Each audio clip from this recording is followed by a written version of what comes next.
The last thing I expected that evening was for my father to slam his glass onto the table so hard that the entire dining room fell silent. "You're the black sheep of this family," he roared, pointing a trembling finger directly at me. "You'll always be a nobody, Emily. Always." My breath caught in my throat. Dozens of relatives had flown in from across the country for my cousin's engagement dinner, and here I was, standing by the entryway, still wearing my catering apron, because no one had told me this family dinner was actually a private event for everyone but me. And now he was making sure everyone knew exactly how little I mattered. I could feel the heat crawling up my neck. Some people turned their eyes away. Others chuckled into their glasses. But one look around the room made one thing heartbreakingly clear. No one was going to stop him. "You think working at a bookstore makes you independent?" he snapped. "You think you can waltz in here, smelling like coffee and cardboard, and pretend you belong with the rest of us? You're an embarrassment, Emily." I clenched my jaw, trying not to let the sting of his words reach my eyes. I wasn't going to cry. Not again. Not in front of him.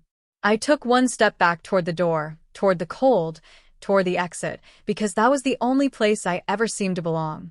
But just as I turned on my heel, a voice rose from the far end of the table.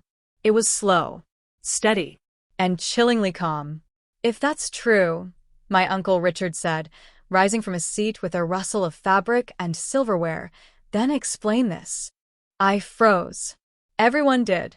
My father narrowed his eyes at his older brother, the only man in the family he'd ever respected or feared. "Richard," he said slowly, warning in his tone, "don't start." But Uncle Richard didn't flinch. Instead, he reached into his coat pocket and pulled out a thin, worn folder, yellowed at the edges. The kind of folder you knew had secrets. He walked toward me, not my father me, and handed it over. "Open it," he said, not to me but to the room. "Let them all see." My fingers shook as I flipped the folder open. Inside was a birth certificate. Mine. But there was something strange. Not the document itself, but the name signed on it. It wasn't my father's. It was Uncle Richard's. And right below his name was a statement of legal guardianship. Gasps shot through the room like bullets. My father's face paled. "I knew one day this family's poison would catch up," Richard said, his voice rough now. "I just didn't expect it to happen like this." He turned to the rest of the family. "When Emily was 6, her mother called me in tears.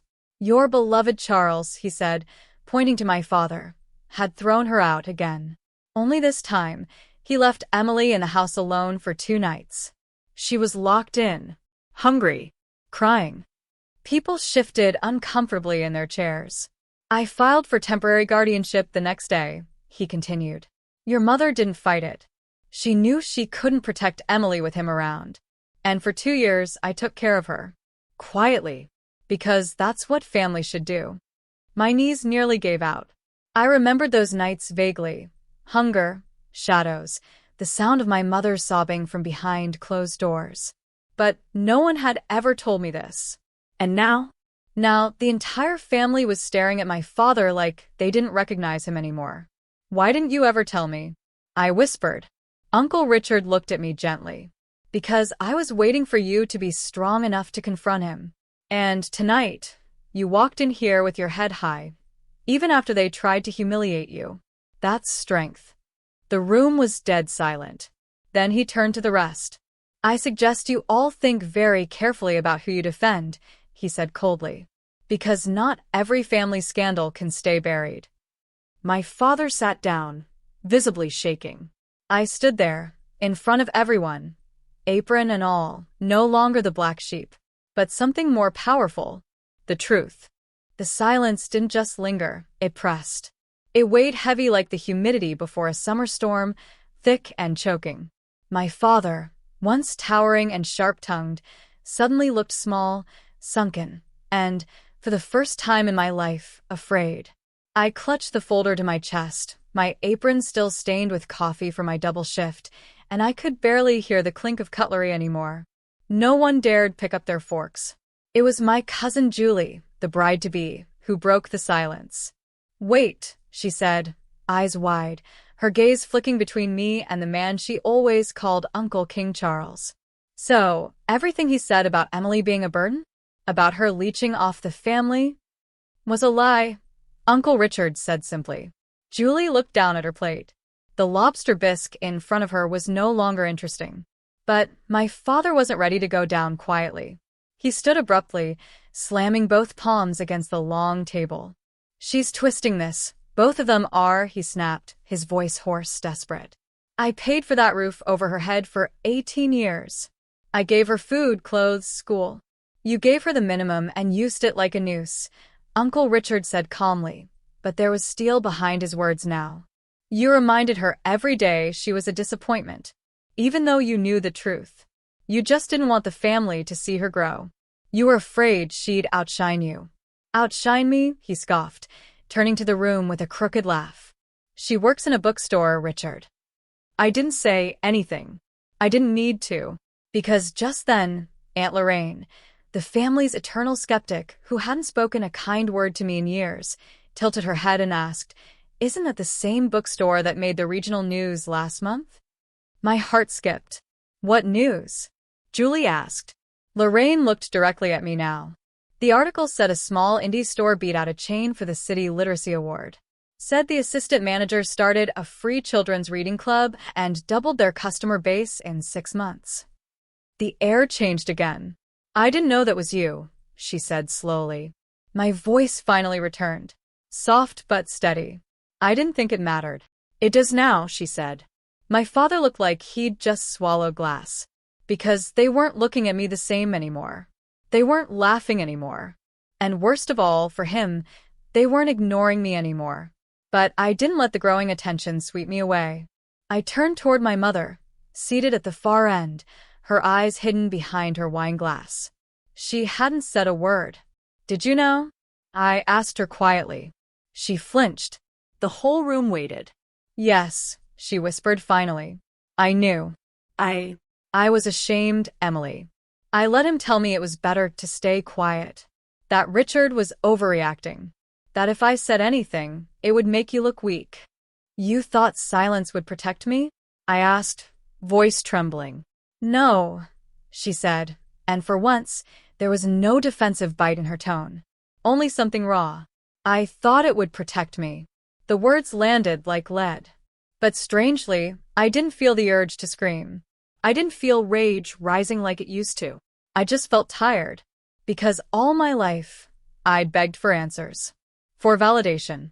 For a space at this table. And now? Now I had the truth. But I didn't need the table anymore. I slowly untied my apron, folded it neatly, and set it on the chair behind me. Then I looked around. You all made your choice a long time ago, I said, my voice carrying more strength than I knew I had. I just didn't realize until now. I don't need to keep proving myself to people who never cared to see me in the first place. There was a shift. A few people lowered their heads. Some looked regretful. Some ashamed. But I didn't need their apologies. I wasn't here to make them feel better. Uncle Richard walked over, placing a gentle hand on my shoulder. You have somewhere to be? He asked, a knowing glint in his eye. I nodded. I have a reading session with the kids at the center, I said softly. They matter. And without another word, I turned and walked out the front door. But just before it closed behind me, I heard something that made my heart thud in my chest. My father's voice. Broken. Barely a whisper. She used to cry behind the door and beg me to love her more than my pride. Then the door shut, and I never looked back. The wind hit my face like a slap when I stepped outside. Cold. Honest. Bracing. But it felt good. For the first time in years, I wasn't shaking with shame or hiding behind closed lips.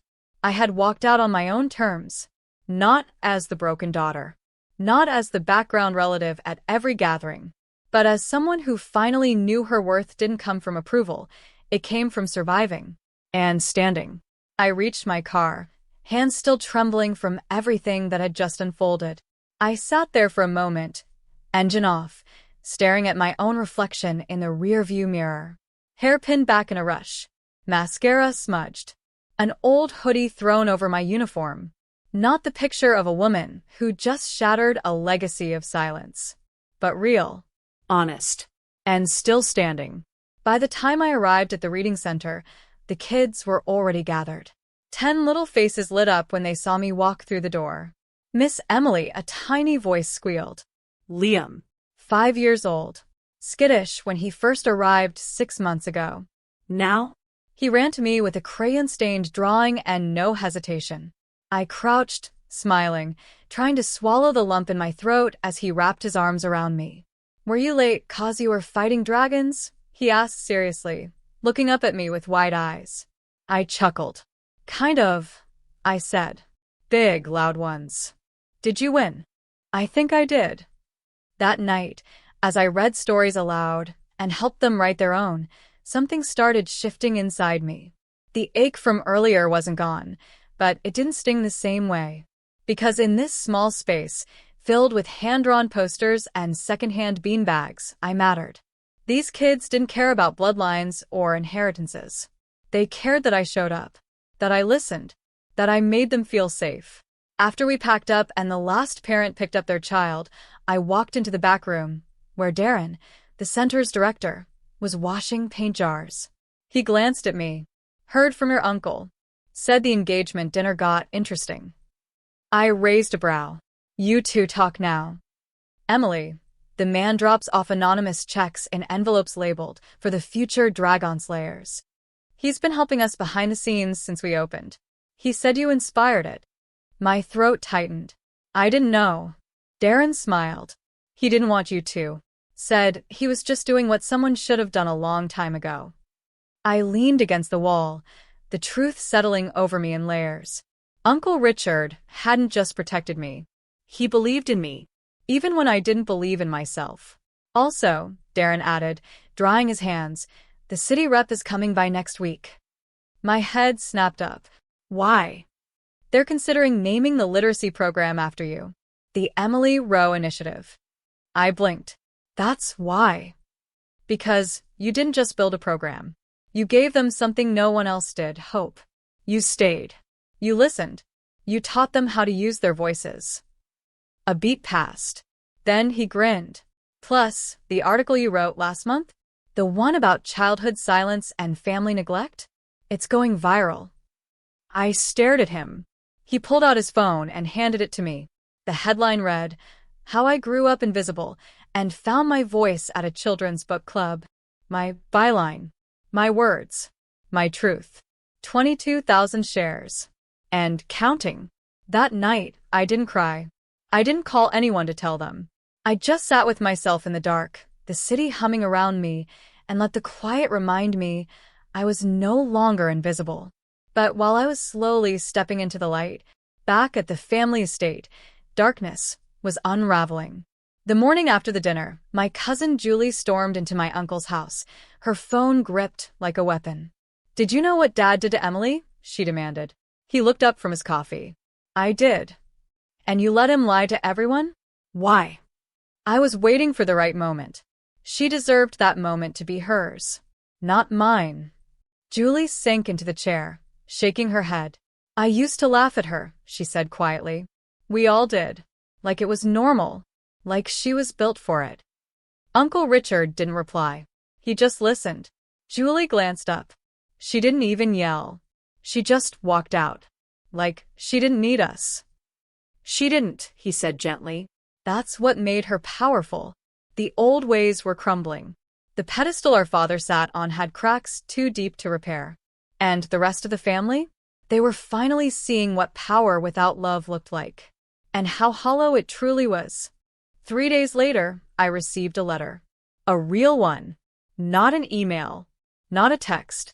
A crisp white envelope slipped through my bookstore mailbox, handwritten in black ink. The kind of letter people only send when what they're about to say holds weight. I opened it standing behind the counter, still wearing my worn name tag, surrounded by the soft scent of old pages and vanilla candles. The words inside made my hands go numb. Emily, there's something you need to see. It concerns the family estate and your late grandfather's trust.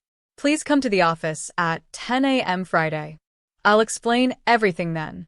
Michael Roswell, estate attorney. I hadn't heard that name in years. Mr. Roswell had been my grandfather's lawyer for as long as I could remember, stoic, impeccably dressed, always looking over his glasses like he knew secrets no one else did. I showed up that Friday, not because I wanted anything, but because I needed to know what was mine, not for greed, but for closure. The moment I stepped into his office, Mr. Roswell stood. "Miss Rowe," he said, offering his hand. "Thank you for coming." He gestured to the chair across from his desk. As I sat, he pushed a thin file toward me. "Your grandfather left an amendment to his original will, one that wasn't to be opened until your 29th birthday or until a triggering event occurred." "Triggering event?" I echoed. He nodded. "Your uncle believed the family's public humiliation of you met the criteria." "Of course he did." I opened the file.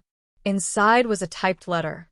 At the top, in my grandfather's unmistakable cursive, was written, "For Emily, when she's ready to see what we never let her believe."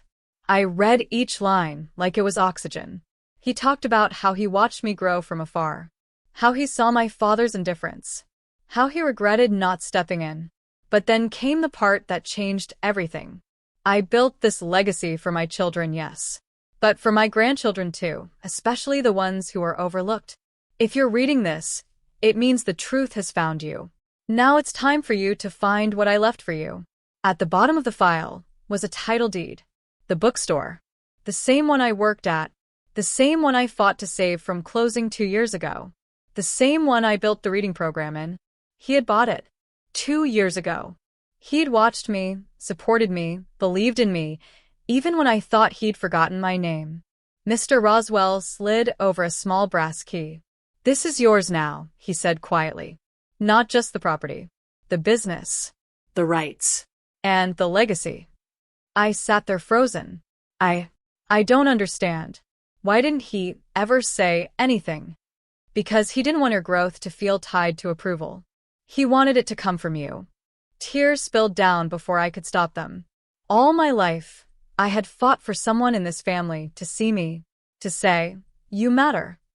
And now, long after he was gone, my grandfather was the one who had whispered it from beyond the grave. But that wasn't all. Mr. Roswell hesitated. "There's something else." He reached into a drawer and pulled out a check. $1 million.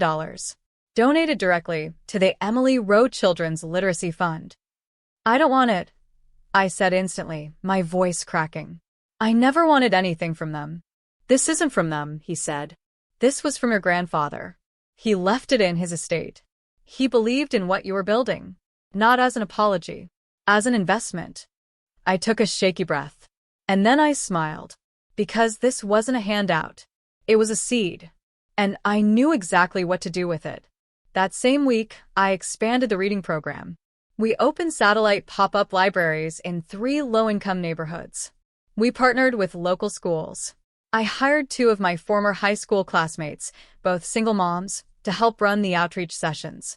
And the best part? The name on the storefront didn't just say Whitmore's Books anymore. It said, "The Rowe House, Stories, Hope, and Second Chances." But the real twist came the next weekend.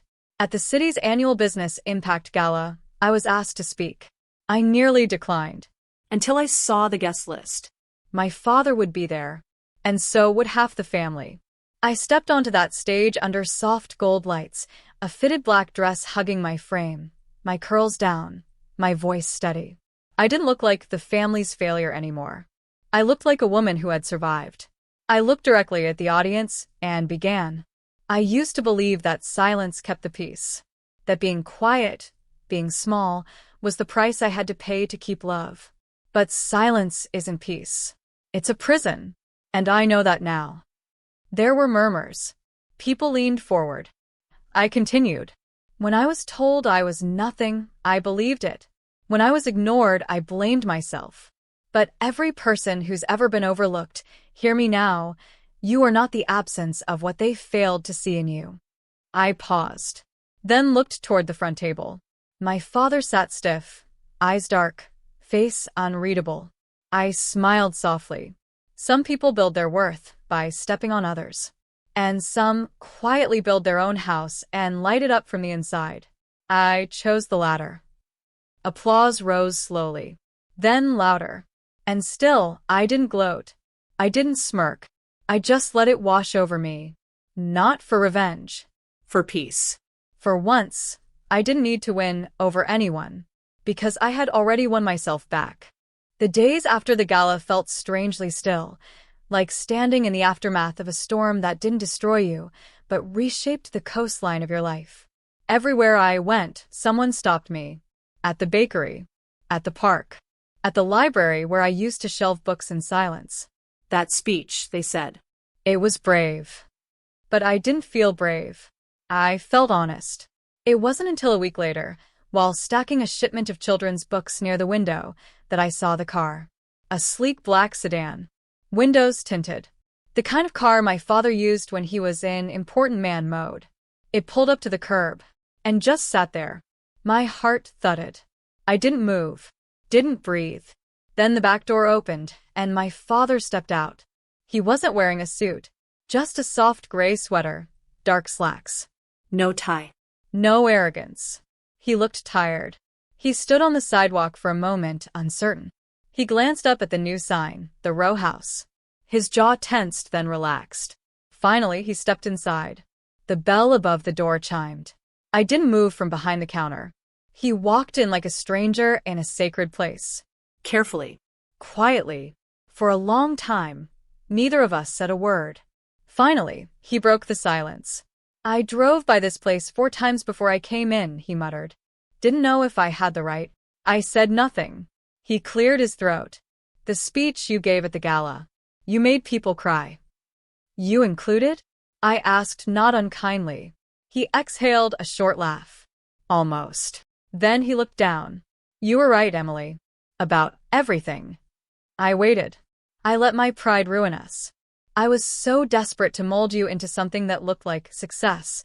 I didn't realize you were building it your own way. He looked around the store. And you built something beautiful. I let the silence stretch again. Not because I wanted to punish him, but because I wanted him to feel how heavy silence can be. He took something out of his coat pocket. A folder. Another one. I froze. He placed it gently on the counter. It's the shares to my real estate company. 35%. The rest are divided between your siblings. I want you to take it, join the board, help fix what I broke. I stared at him, then at the folder. You want me to sit at a table that told me I wasn't welcome for half my life? His shoulders sagged. No. I want you to change it. Another pause. I looked him dead in the eye. Why now? He didn't blink. Because when you walked out of that house after the dinner, it was the first time I realized I didn't own your story anymore. I had no control. No influence. And somehow you looked stronger than anyone in that room. Including me. I touched the edge of the folder. I don't need your company, I said softly. I've built my own legacy. I know, he whispered. But maybe, just maybe, you can teach me how to build one too. That sentence broke something in me. But not in a painful way. In a healing way. It wasn't a perfect apology. It wasn't a magical fix. But it was real. And that mattered more. So I didn't take the folder. I slid it back to him. But I looked at him with something I never had before. Compassion. I'll come to the next meeting, I said. But not to carry your name. I'll bring mine. His eyes welled. And he nodded. 2 months later, the row house had 3 branches. One inside a women's shelter. One in the hospital's pediatric wing. One inside a juvenile detention center. We didn't just read stories. We rewrote them. Kids who never thought they mattered began writing chapters of hope, of survival, of possibility. And I stood in every room with a name no longer whispered like an apology, but spoken with pride. One afternoon, I sat with Liam again, now reading books without needing help, and he asked me a question. Do you ever miss them? Who? The people who didn't see you. I smiled softly. Sometimes, I said honestly. But then I remember they just didn't know how bright I could shine. He grinned. Good, he said, because I see you. Always. And in that tiny moment, from the mouth of a child who once couldn't speak above a whisper, came the only validation I ever needed. I didn't need revenge. I didn't need applause. I just needed peace. And I had finally found it.